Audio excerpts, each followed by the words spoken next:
नमस्कार, स्वागत है आप सभी का। मैं हूं आपके साथ शावनी पटनायक। बुलेटिन की शुरुआत करेंगे बड़ी खबर के साथ। गाजियाबाद से बड़ी जानकारी।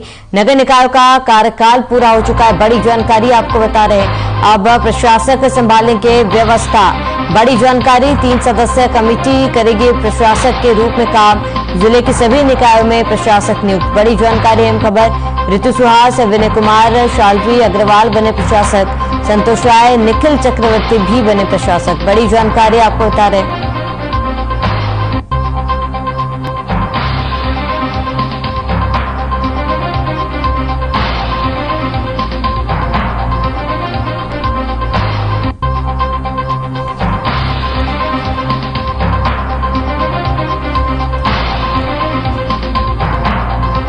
तो गाजियाबाद से बड़ी जानकारी, प्रशासक संभालेंगे व्यवस्था। इस वक्त की बड़ी खबर, 3 सदस्यीय कमेटी करेगी प्रशासक के रूप में काम। जिले की सभी निकायों में प्रशासक नियुक्त किए गए हैं। संतोष राय, निखिल चक्रवर्ती भी नियुक्त किए गए। बड़ी जानकारी आपको बता रहे, गाजियाबाद से नगर निकायों का कार्यकाल पूरा हो चुका है। अब प्रशासक संभालेंगे व्यवस्था। बड़ी जानकारी, 3 सदस्यीय कमेटी करेगी प्रशासक के रूप में काम। जिले के सभी निकायों में प्रशासक नियुक्त कर दिए गए हैं। संतोष राय, निखिल चक्रवर्ती भी प्रशासक बनाए गए हैं।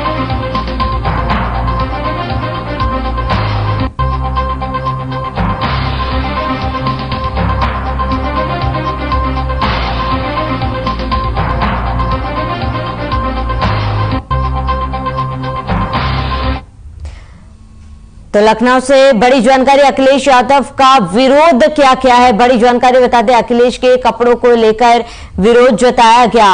और आपको बताते हैं कि अखिलेश यादव का विरोध क्या क्या है। तो अखिलेश के कपड़ों को लेकर बयानबाजी, धोती पहनने को कहा। बीजेपी और एबीवीपी ने दिखाए काले झंडे। प्रदर्शन के बीच अखिलेश, बड़ी जानकारी आपको बता रहे हैं, अखिलेश यादव का विरोध हुआ है और अखिलेश के कपड़ों को लेकर नारेबाजी की गई। तो धोती पहनने को कह रहे हैं प्रदर्शनकारी। बीजेपी और एबीवीपी ने दिखाए काले झंडे। बड़ी जानकारी, प्रदर्शन के बीच अखिलेश पहुंचे थे। इस वक्त की बड़ी खबर, अहम जानकारी आपको बता रहे हैं। अखिलेश यादव के कपड़ों का विरोध किया गया। अखिलेश के कपड़ों को लेकर नारेबाजी की गई और धोती पहनने को प्रदर्शनकारी कह रहे हैं। बड़ी जानकारी आपको बता रहे हैं। और ये तस्वीरें देखिए, अखिलेश यादव का किस तरीके से विरोध किया जा रहा है। अखिलेश यादव का विरोध, धोती पहनने को प्रदर्शनकारी उन्हें कह रहे हैं। उनके कपड़े को लेकर नारेबाजी भी की गई और धोती पहने प्रदर्शनकारी का ये कहना है। तो अखिलेश यादव का विरोध प्रदर्शन किया जा रहा है। उनके पहनावे को लेकर नारेबाजी भी की गई है। कपड़ों को लेकर नारेबाजी की गई और तस्वीरें दिखा रहे हैं आपको विरोध की, जहां पर धोती पहनने को प्रदर्शनकारी कह रहे हैं। तो अखिलेश यादव का विरोध किया गया है और ये तस्वीरें आपको दिखा रहे हैं जहां पर अखिलेश यादव का विरोध किया गया।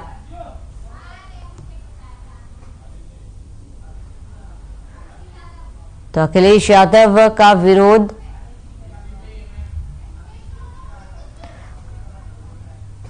ज्यादा जानकारी के लिए संवाददाता अभिषेक यादव हमारे साथ जुड़ चुके हैं। अभिषेक, क्या कुछ पूरा मामला था, क्या जानकारी है, कहां पर अखिलेश यादव का विरोध किया गया है? देखिए, लखनऊ के डालीगंज का ये पूरा मामला है। डालीगंज इलाके में गोमती के तट पर मां पीताम्बरा देवी का महायज्ञ चल रहा था, जिसमें सम्मिलित होने के लिए समाज पार्टी के सामाजिक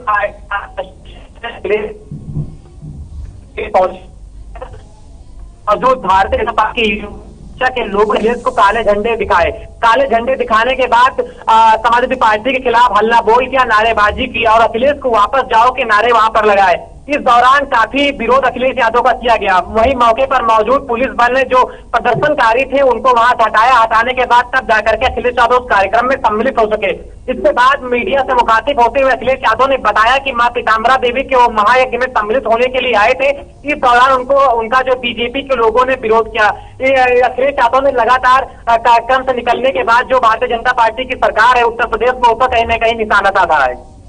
बिल्कुल अभिषेक, क्योंकि वहां पर मौजूद जो प्रदर्शनकारी उनके तरफ से विरोध किया जा रहा है, लेकिन विरोध किस वजह से किया जा रहा है? उनके कपड़ों में क्या कमी रह गई थी जिसकी वजह से उनका विरोध पहनावे को लेकर किया जा रहा है? देखिए जिस तरीके से मां पीताम्बरा देवी का महायज्ञ चल रहा था, क्योंकि हिंदू रीति रिवाज के अनुसार वो पूरा महायज्ञ का कार्यक्रम था और अखिलेश यादव को उस कार्यक्रम में आमंत्रित किया गया था बतौर मुख्य अतिथि। और आज अखिलेश यादव जो समाजवादी पार्टी के राष्ट्रीय अध्यक्ष है, उस कार्यक्रम में सम्मिलित होने के लिए पहुंचे हुए थे, जहां पर उनको काले झंडे दिखा करके भारतीय जनता पार्टी के युवा मोर्चा के लोगों ने विरोध किया है। कार्यक्रम से निकलने के बाद अखिलेश यादव ने एक बड़ा आरोप लगाया है। उन्होंने कहा है कि बीजेपी धर्म की ठेकेदार नहीं हो सकती और ये बीजेपी भेजे हुए लोग थे जिन्होंने उनका आज यहाँ पर विरोध किया है। मौके पर कोई भी पुलिस बल नहीं तैनात था। विरोध के बाद तब जाकर के जब काफी विरोध होने लगा, हल्ला बोल होने लगा, तब जाकर के वहां पर पुलिस पहुंची और उन प्रदर्शनकारियों को पुलिस ने वहां से तितर बितर किया। जी बिल्कुल अभिषेक, जो लोग विरोध कर रहे थे उनमें से कौन कौन लोग शामिल थे?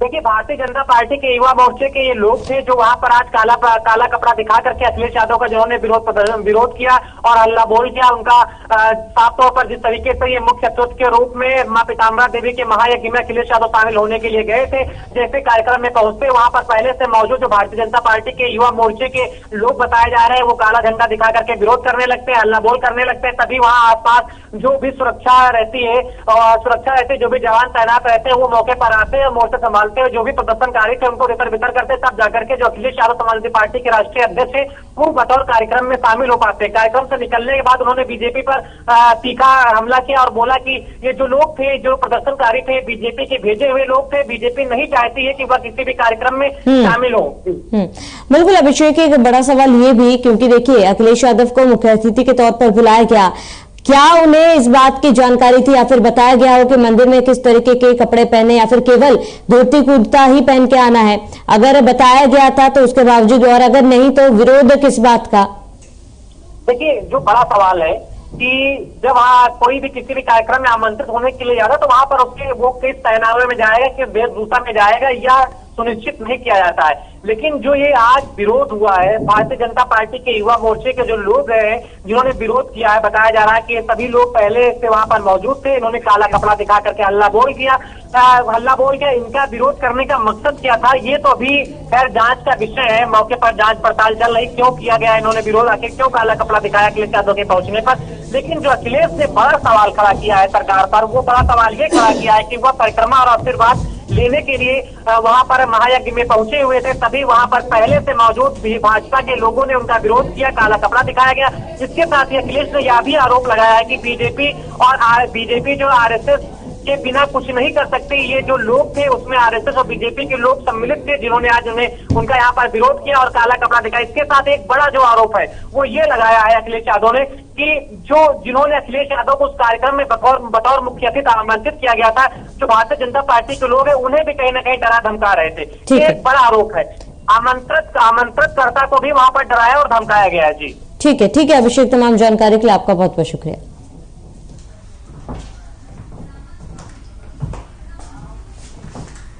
तो खबर लखीमपुर खीरी से, जहां पर तिकोनिया हिंसा कांड के मुख्य आरोपी आशीष मिश्रा और मोनू की रिहाई के कागज जिला जेल पहुंचने के बाद जिला कारागार अधीक्षक ने आशीष मिश्रा की रिहाई की है और इस दौरान प्रशासन ने जिला कारागार गेट पर मीडिया का प्रभारी जमावड़ा देखकर पीछे के गेट से बाहर निकाला। फिलहाल सुप्रीम कोर्ट ने 8 सप्ताह के लिए अंतरिम जमानत दी है। आपको बता दें कि तिकोनिया हिंसा कांड के मुख्य आरोपी आशीष मिश्रा को 1 हफ्ते के अंदर यूपी छोड़नी है। इसी शर्त पर सुप्रीम कोर्ट ने उन्हें अंतरिम जमानत की मंजूरी दी है।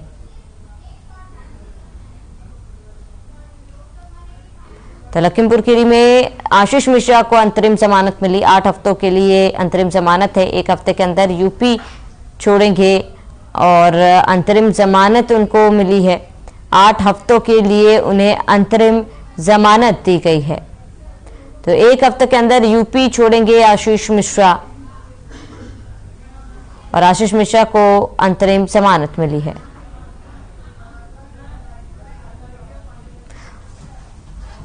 वही ज्यादा जानकारी के लिए संवाददाता अरविंद अवस्थी हमारे साथ जुड़ चुके हैं। अरविंद, क्या जानकारी, आशीष मिश्रा को अंतिम जमानत जो है मिली है, क्या जानकारी है फिलहाल? देखिए मैडम, जानकारी है कि इनको जो है जमानत जो है 25 जनवरी को ही मिल चुकी थी, लेकिन सुबह जो है रिहाई होना था 26 तारीख को, लेकिन गणतंत्र दिवस होने के लिए जो है छुट्टी पड़ गई थी। इसी दिन जो है इनको जो है रिहाई नहीं हो पाया था। इसी को लेकर के 27 तारीख को इनको जो है शाम को करीब 7 बजे जो है रिहाई हुई। रिहाई के कागज जेल पहुंचे। जेल अधीक्षक के द्वारा बताया गया कि जो है कागज मौजूद आ गए हैं और आने के बाद जो इनकी रिहाई कर दी गई है। जबकि आज मीडिया का काफी जमवाड़ा गेट मेन गेट पे लगा हुआ था, तो जेल अधीक्षक जो थे, जेल अधीक्षक जो है पीछे के गेट से आशीष मिश्रा दोनों को जो है पीछे वाले गेट से कार में बैठा करके जो है सुरक्षित भिजवाया गया। बिल्कुल अरविंद, कब तक के लिए अंतरिम बेल उन्हें मिली है? क्या समय है उनके अंतरिम बेल का? देखिए, इनका सुप्रीम कोर्ट माननीय सुप्रीम कोर्ट ने जो इनको आदेश किया है, जो उनका आदेश आया है, 8 सप्ताह के लिए अंतरिम जमानत दी है। और जो बताया गया है कि आप जो है 1 हफ्ते तक, जो 1 हफ्ते के अंदर आप जो है दिल्ली और अपना स्टेट जो यूपी है वो छोड़ करके बाहर कहीं रहेंगे। बाकी जिस क्षेत्र में रहेंगे, जहाँ पे रहेंगे, वहाँ के पुलिस थाना क्षेत्र को जो है लोकेशन टेस्ट करना होगा। लोकेशन में ही रहोगे और पूरी बात उनको बताना होगा आपको। बिल्कुल अरविंद, क्योंकि देखिए अंतरिम बेल करीब 8 हफ्तों के लिए यानी कि 2 महीने के लिए मिली है। ऐसे में क्या कुछ वो तथ्य सामने रखे गए थे आशीष मिश्रा की तरफ से जिसके वजह से उन्हें ये बेल मिली है? देखिए, जो उनके वकील थे, जो उनके वकील के द्वारा बताया गया था कि जो हमारी जो शर्तें थी, जो हमारे नियम थे, जो हमारे जो दलील थी, उसको हम लोगों ने पेश किया था, उसी के आधार पे माननीय सुप्रीम कोर्ट ने हमको जो है जमानत दी है, ये वकील ने उनको बताया है। बिल्कुल अरविंद, क्योंकि देखिए अंतरिम बेल मिल गई है और ऐसे में फिलहाल अगली सुनवाई की तारीख क्या कुछ रखी गई है? देखिए, अभी सूत्रों की जानकारी से अभी तो कोई आगे का जो है मिला नहीं। यही इतनी जानकारी लोगों को हुई है, मीडिया को जो बताया गया है कि 4 हफ्ते तक के जो है बाहर रहेंगे, 8 हफ्ते तक। उसके बाद जो है इनको जो है पुनः वापसी करना होगा। अब ये जब तारीख पे जब अगली डेट आएगी, क्या निर्णय सुप्रीम कोर्ट लेते हैं, ये तो आगे आने वाला समय ही बताएगा आगे क्या होता है। अरविंद, बेल से वापस आने के बाद क्या वापस उसी जेल में ठहरेंगे आशीष मिश्रा? अब यही जो है माननीय सुप्रीम कोर्ट आदेश क्या निर्णय लेती है, आप उसी जेल में, हाँ उसी जेल में, मैं उम्मीद तो यही है सूत्रों की जानकारी की उसी जेल में पुनः वापसी होगी। जो कागजात मिले हैं, जो भी मिला, उसी जेल के लिए वापसी के लिए ही मिले हैं। 6-8 हफ्ते के बाद आगे जो डेट पे जो सुप्रीम कोर्ट फैसला करेगी उसी का जो है पालन करना पड़ेगा। ठीक है अरविंद, तमाम जानकारी के लिए आपका बहुत बहुत शुक्रिया। तो उत्तर प्रदेश सरकार की योजनाओं को खुलेआम पलीता लगाया जा रहा है। मामला जनपद बरेली के विशारतगंज का है, जहां पर ANM अस्पताल का 12 सालों से अभी तक कोई उद्घाटन करने नहीं आया। वहीं बड़ी बात तो ये है कि 12 साल से आज तक कोई डॉक्टर नहीं आया और ना ही कोई व्यवस्था, स्वास्थ्य विभाग का अधिकारी व्यवस्था देखने पहुंचा है।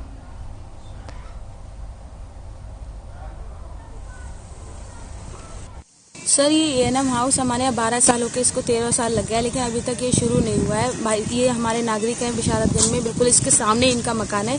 इन्होंने बताया कि शुरुआत में इसमें बुधवार को ये खुलता था और वहाँ पर मैडम एक बैठती थी, टीकाकरण लगा के वो चली जाती थी।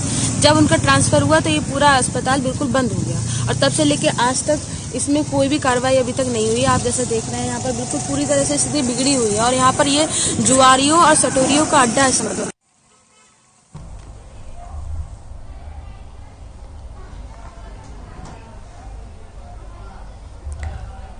ज्यादा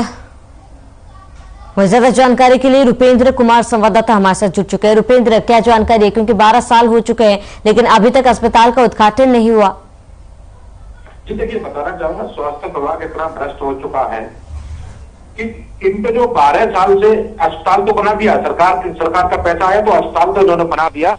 आप उसे चाहे महिला सामुदायिक केंद्र कह सकते हैं, लेकिन जब महिलाएं वहां बीमार होती हैं तो ये लड़की जो है एक जागरूक लड़की है, समाजसेवी लड़की है, पढ़ी लिखी लड़की है, तो उन्होंने इस चीज को देखा कि इसके सामने कई इस तरह की घटना हुई थी कि जो महिलाएं जो है तड़पते वहां पर जो है कई गंभीर हालत जो हो गई थी, उन्हें जो है बाहर अस्पताल ले जाया गया था। तो इस कारण इस लड़की ने जो है बीड़ा उड़ाया। इसका नाम शिवांगी भारद्वाज है, वहीं की रहने वाली है और नगर पंचायत प्रत्याशी भी है ये। तो सबसे बड़ा सवाल ये है कि लागत तो लगा दी, सरकार का पैसा तो उसमें लग गया, लेकिन उस पैसे का दुरुपयोग कैसे किया जा रहा है? आप देखिए, 12 सालों से कोई उद्घाटन करने नहीं पहुंचा, ना कोई स्वास्थ्य विभाग का कर्मचारी पहुंचा है वहां पर, ना कोई दवा देने वाला है, ना कुछ है। इस तरह से मिट्टी भाग रहा है कि 12 साल से ताले पे इतनी बुरी तरह से जंग आ चुकी है, जो कि आप खुद वीडियो में देख सकते हैं। नल किस तरह से माटी भाग रहा है, सारी व्यवस्थाएं अस्पताल में है, शौचालय की व्यवस्था है, पानी, रसोई, रहने की सारी व्यवस्थाएं हैं, लेकिन उसका पूरी तरह से सरकार के पैसे का दुरुपयोग किया जा रहा है स्वास्थ्य विभाग से। इस लड़की ने कई बार बेचारी शिकायत भी की थी मंडलायुक्त को शिकायत की, सीएमओ को शिकायत की, तो उसे आश्वासन तो मिला, 7 दिन का आश्वासन मिला, लेकिन अभी काम नहीं हुआ, कोई भी कर्मचारी मौके पर नहीं पहुंचा। जी बिल्कुल रुपेंद्र, लेकिन बड़ा सवाल ये है कि क्या अधिकारियों को इसके बारे में सूचित नहीं किया गया था? क्या अधिकारियों से बातचीत करने की कोशिश की गई और अधिकारियों का क्या कहना है, आखिर क्या कारण है जिसकी वजह से अस्पताल तो खोल दिया गया लेकिन उसका ना उद्घाटन हो पाया, ना जो आम जनता है अस्पताल का लाभ ले पा रहे हैं? जी देखिए, ये जो महिला प्रत्याशी है, ये शिवांगी भारद्वाज, अधिकारियों के चक्कर काट काट के परेशान है। इस बेचारी को किसी तरह से आरएन टीम के रिपोर्टर का जो है नंबर मिल गया था, हमारा नंबर मिल गया था, तो उसने जी कॉल की, तो हमने वहां जाके देखा तो मौके पर वास्तव में वो अस्पताल जो है, महिला अस्पताल जो सामुदायिक केंद्र जो है, माटी भाग रहा था। और इसने वहां के जो नोडल अधिकारी हैं भानु प्रकाश सिंह, उन्होंने आश्वासन भी दिया था कि 7 दिन में हम आपके यहाँ कोई ना कोई नियुक्त कर देंगे, लेकिन आज तक 7 दिन के क्या, आज 10वां दिन हो गया, लेकिन कोई भी आज तक नियुक्त नहीं हुआ। जी ठीक है रुपेंद्र, तमाम जानकारी के लिए आपका बहुत बहुत शुक्रिया।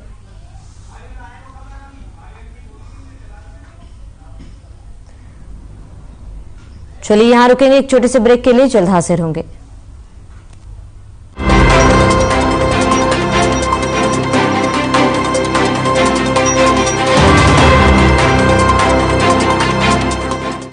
कार्यालय नगर पालिका परिषद सीतापुर की तरफ से गणतंत्र दिवस की हार्दिक शुभकामनाएं। जिलाधिकारी अनुज सिंह, अपर जिलाधिकारी राम भारत तिवारी, अधिशासी अधिकारी त्रिपाठी।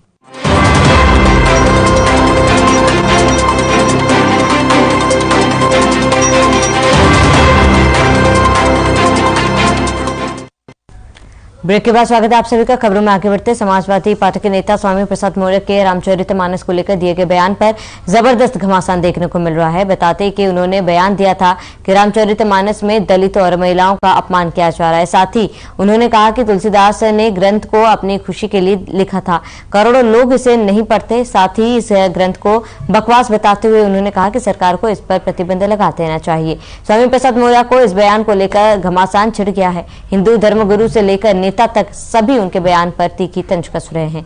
मामले को लेकर स्वामी प्रसाद मौर्य ने एक ट्वीट किया है जिसमें उन्होंने सफाई देते हुए कहा है कि उन्हें रामचरितमानस से नहीं बल्कि उसकी कुछ लाइनों से दिक्कत है और उसे लेकर वे अपने बयान पर कायम है। उन्होंने ट्वीट कर लिखा कि देश की महिलाओं, आदिवासियों, दलितों एवं पिछड़ों के सम्मान की बात क्या कर दी, मानो भूचाल सा आ गया।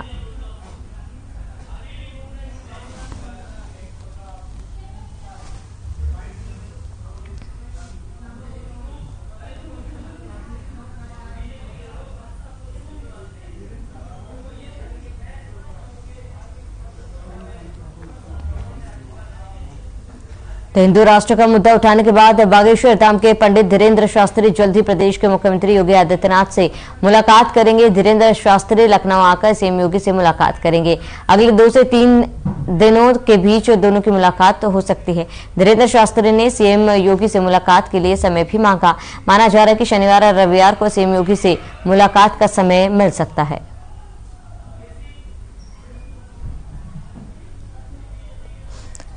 तो सीएम योगी से मुलाकात का समय मांगा है धीरेन्द्र ने, और धीरेन्द्र शास्त्री ने सीएम योगी से मुलाकात के लिए समय मांगा। 2 से 3 दिनों में दोनों की मुलाकात हो सकती है, ऐसा कयास लगाया जा रहा है। बता दें कि कई मुद्दों पर विवादों में रहे धीरेन्द्र शास्त्री सीएम योगी से मुलाकात करना चाहते हैं और कहा जा रहा है कि 2 से 3 दिनों में दोनों की बीच एक मुलाकात हो सकती है।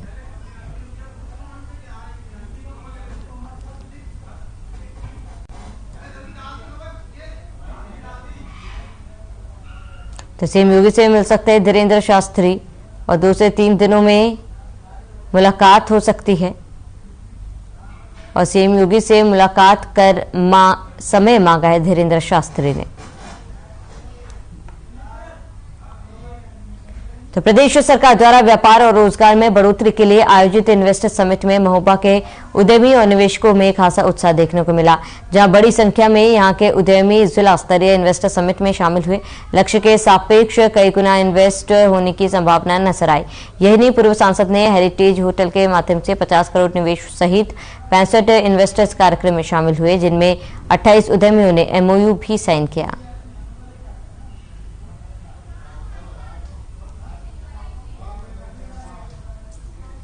तो निवेशकों में उत्साह इस दौरान देखने को मिला। करीब 65 इन्वेस्टर्स कार्यक्रम में शामिल हुए और जिले में इन्वेस्टर समिट का आयोजन किया गया था, जिसमें करीब 65 इन्वेस्टर्स कार्यक्रम में शामिल हुए। निवेशकों में काफी ज्यादा उत्साह देखने को मिला।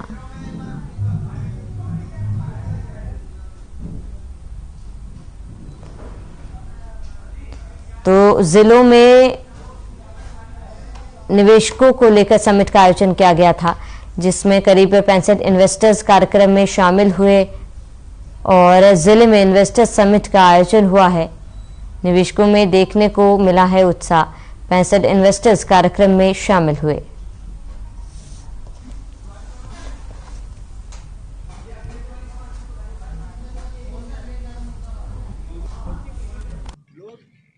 महोबा इन्वेस्टर समिट में लक्ष्य तो बहुत कम था, लेकिन जिस तरह से लोगों ने रुचि दिखाई है, लक्ष्य का कई गुना इन्वेस्ट होने की यहाँ संभावना है। लक्ष्य का 2 गुना तो आपका एक कोई एक सिटी, सनातन सिटी स्थापित कर रहा है, वही लक्ष्य को पूरा कर ले रहा है, लक्ष्य से ज्यादा कर ले रहा है। उसके अलावा 60-65 इन्वेस्टर्स और आए हैं। उत्तर प्रदेश सरकार की ये इच्छा है कि हमारे पूरे देश भर के लोग, पूरी दुनिया के लोग आकर के उत्तर प्रदेश में इन्वेस्टमेंट करें। बड़ी जनसंख्या वाला प्रदेश है और अगर देशों की से अगर तुलना की जाए तो एक पाकिस्तान से भी बड़ा है। आप जानते हैं संभावनाओं का क्षेत्र है, पर्यटन की संभावनाएं हैं, हमारे यहाँ लेबर की प्रॉब्लम नहीं है, लैंड की प्रॉब्लम नहीं है, कई चीजों में हम लोग अव्वल नंबर पर हैं। तो मुख्यमंत्री आदरणीय योगी आदित्यनाथ जी की ये इच्छा है कि हमारे यहाँ के जो नौजवान, जो कुछ लोगों को जो बाहर जाना पड़ता है जीविकोपार्जन के लिए, यहीं पर इंडस्ट्री लगे ताकि वो अपने घर के नजदीक काम कर सकें, रोजगार के अवसर सर्जित हों। देखिए, एक नया वातावरण बना है इन्वेस्टर समिट से पूरे देश में, प्रदेश में, बुंदेलखंड में, जनपदों में। माननीय मुख्यमंत्री योगी आदित्यनाथ जी ने जनप्रतिनिधियों से भी कहा है कि आप लोग भी इन्वेस्ट करें, और जब उद्योग जनप्रतिनिधि भी इन्वेस्ट करेंगे, उद्योग लगाएंगे, तो 2 चीजें होंगी कि जनप्रतिनिधियों का भी आय का साधन सही तरीके से होना चाहिए। जनता को दिखाना चाहिए कि हमारी आमदनी ये है, इसलिए हम इतना खर्च कर रहे हैं।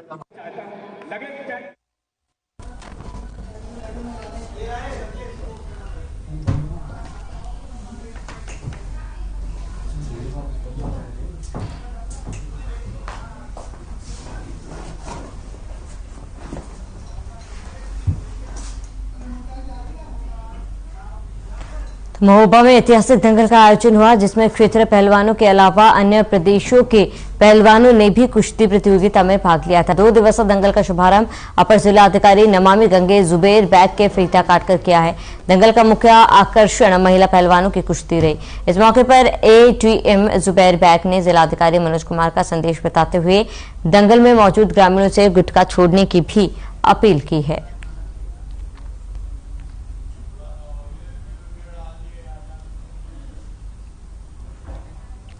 तो एटीएम ने फीता काटकर इसका शुभारंभ किया। महिला पहलवानों की कुश्ती आकर्षण का केंद्र बनी रही।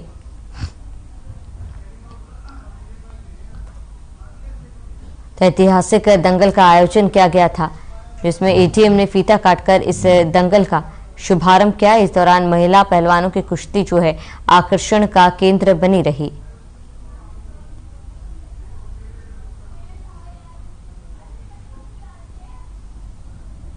तो पहलवानों का दंगल का आयोजन किया गया था। इस दौरान महिला और पुरुष दोनों ने प्रतिभाग लिया था। हालांकि मुख्य आकर्षण का केंद्र महिलाएं ही बनी रही।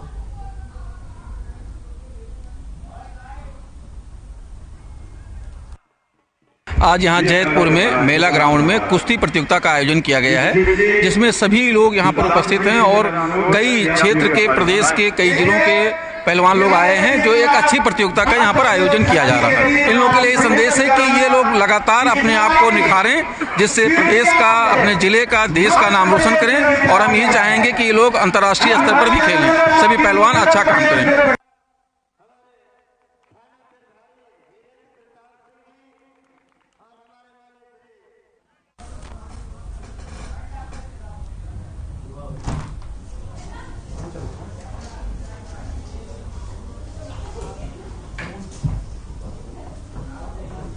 और चलिए इसी के साथ इस बुलेटिन में फिलहाल में ऐसा देखते हैं देश और प्रदेश के तमाम बड़ी खबरों के लिए बने रहे हमारे साथ।